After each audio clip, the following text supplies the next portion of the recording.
UAE flash floods leave hundreds of dogs, cats displaced, ruin animal shelters. Animal rescue volunteers in the UAE say they have been left devastated after deadly flash floods which struck the Northern Emirates this week left dog and cat shelters in ruins and hundreds of animals displaced. One rescue group, Animals and Us, in Fujairah said on social media that it cares for more than 400 dogs and nearly 100 cats. While its animals were unharmed by the flooding that hit parts of the country on Wednesday, many have now been displaced and are in temporary shelter after the UAE recorded its heaviest rainfall in decades. To stay up to date with latest top stories, make sure to subscribe to this YouTube channel by clicking the button above this video. It is painful to see the absolute destruction and devastation the floods have caused so many displaced animals and people, the nonprofit wrote.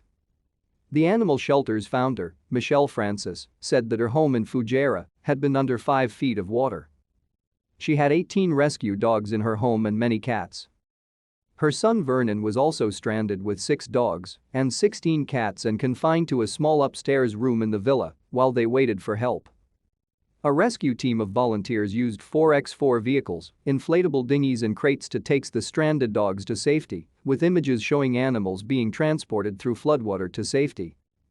But even after the animals were taken to safety, the pet rescue group said the aftermath of the flooding has been devastating. As we now assess the damage the flooding has left behind, we are devastated with the amount of work and cleanup that needs to be done, all whilst we are still amidst a massive animal welfare emergency, it said in a post. We have no idea how we are going to manage the cost of the damage, and we still have many lives to try and save along with the injured animals we will need to treat.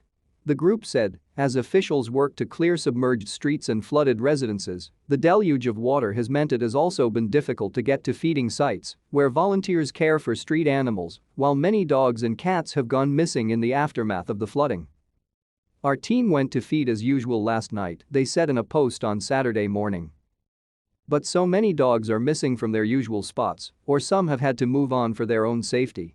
A lone puppy stuck in the mud unable to escape was picked up from inside a quarry late last night whilst the team were feeding. Severely dehydrated and covered in ticks, she was rushed to the vet. We can only hope her mum and siblings managed to escape the torrential rains and are safe. The group said over the next few days it will see the true extent of the damage.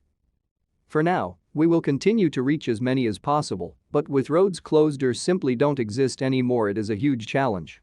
A spokesman for the UAE's Ministry of Interior said on Friday 7 people died in the Northern Emirates amid the heavy rains and flooding. More than 800 people were rescued and thousands more placed in temporary accommodation in Sharjah, Ras Al Khaimah and Fujairah. The spokesman said the main road linking Fujairah and Khor Fakkan is undergoing work to be fully reopened, he concluded.